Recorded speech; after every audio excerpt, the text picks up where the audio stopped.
రాష్ట్రంలో వెనుకబడ్డ దక్షిణ తెలంగాణకు వరప్రదాయమైన కృష్ణానది పక్కనే పరవళ్లు తొక్కుతున్న ఉమ్మడి నల్గొండ మహబూబ్నగర్ జిల్లాలు దశాబ్దాలుగా సాగునీటికి నోచుకోవడం లేదు. కృష్ణానది పరివాహక ప్రాంతంలోని ఈ రెండు జిల్లాలు సమైక్యాంధ్ర పాలనలో తీవ్ర నిర్లక్ష్యానికి గురైతే ప్రత్యేక తెలంగాణ ఏర్పడ్డ తర్వాత 10 ఏళ్ల కేసీఆర్ పాలనలో కూడా అంతకంటే ఎక్కువ వివక్షకు గురైంది. ముఖ్యంగా ఉమ్మడి నల్గొండ జిల్లాకు సాగునీరు, తాగునీరు అందించే లక్ష్యంతో చేపట్టిన శ్రీశైలం ఎడమగట్టు కాలువ ఎస్ఎల్బీసీ నిర్మాణాన్ని రేవంత్ సర్కార్ మళ్లీ మొదలుపెట్టడంతో ఆశలు చిగురించాయి. అయితే అడవిలోని కొండలను తొలగించి సొరంగ నిర్మాణాన్ని పూర్తి చేయాలన్న భగీరథ యత్నానికి అడుగడుగున ఆటంకాలు సవాల్ విసురుతున్నాయి. తాజాగా ఇప్పుడు సొరంగ మార్గం పనుల్లో అపశృతి చోటు చేసుకోవడంతో ప్రాజెక్టు పనులపై నీలినీడలు అలుముకుంటున్న పయనంపై రాజ్ న్యూస్ ప్రత్యేక కథనం.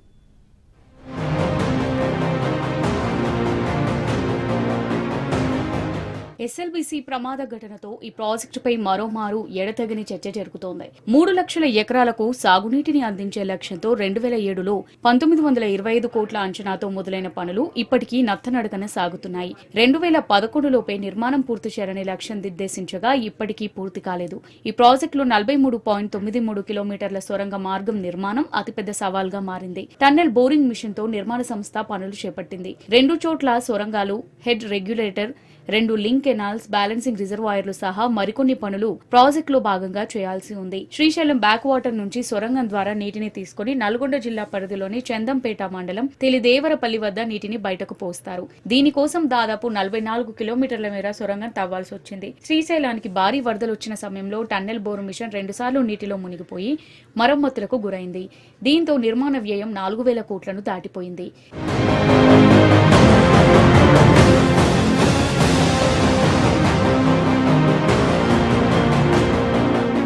ఏళ్ల తరబడిగా టన్నెల్ పనులు జరుగుతుండటంతో సమస్యలు పెరగడమే కాకుండా బడ్జెట్ పెరుగుతూ వచ్చింది. ప్రస్తుతం రాష్ట్రంలో అధికారంలో ఉన్న కాంగ్రెస్ ఈ ప్రాజెక్టుపై ప్రత్యేకంగా దృష్టి పెట్టింది. 2026 జూన్లోపు పూర్తి చేయాలని లక్ష్యంగా పెట్టుకుంది. ఈ ప్రాజెక్టు పనులు మొదలు పెట్టాలన్న ముఖ్యమంత్రి రేవంత్ రెడ్డి సూచనల మేరకు ఉప ముఖ్యమంత్రి మల్లు భట్టి విక్రమార్క, జిల్లాకు చెందిన మంత్రి కోమటిరెడ్డి వెంకటరెడ్డి, మంత్రి జూపల్లి తదితరులు ప్రాజెక్టును సందర్శించి సమీక్ష నిర్వహించారు. ప్రాజెక్టు వ్యయం పెంచడానికి అంగీకరించారు. బడ్జెట్లో 800 కోట్ల నిధులు కేటాయించారు. అలాగే పెండింగ్ లో ఉన్న పాత బిల్లులకు గ్రీన్ ఛానల్ ద్వారా నిధులు ఇస్తామని కాంట్రాక్ట్ సంస్థకు చెప్పి ఒప్పించడంతో ఎట్టకేలకు పనులు తిరిగి ప్రారంభమయ్యాయి.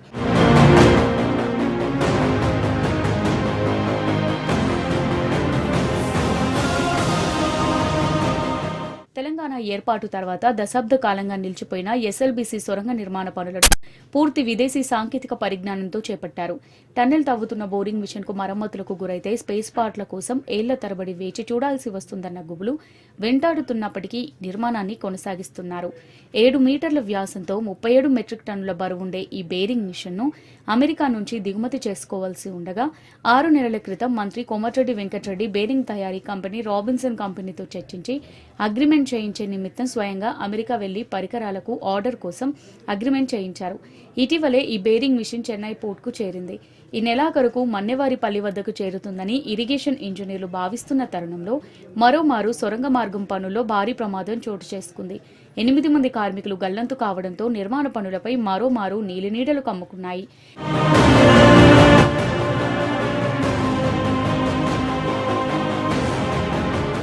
టన్నెల్ ప్రమాదానికి దారితీసిన కారణాలను అన్వేషించే పనులు మొదలుపెట్టారు.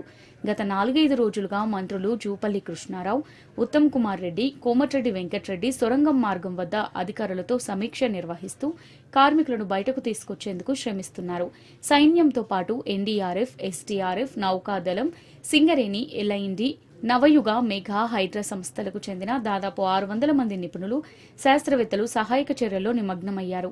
సొరంగంలో చీకటిని తొలగించడం, వెల్డింగ్ కట్టర్లకు ఉపయోగపడే 500 కేవీ జనరేటర్లతో పాటు భూగర్భం నుంచి 90 మీటర్ల ఎత్తు వరకు నీటిని ఎత్తిపోసే సామర్థ్యం గల 100 హార్స్ పవర్ తో కూడిన భారీ పంపును మెగా సంస్థ నుంచి తీసుకొచ్చారు. అలాగే సొరంగంలో ఉపయోగపడే 14 టన్నుల క్రెయిన్ ను కూడా మెగా సంస్థ నుంచి తీసుకొచ్చి పనులు ముమ్మరం చేశారు.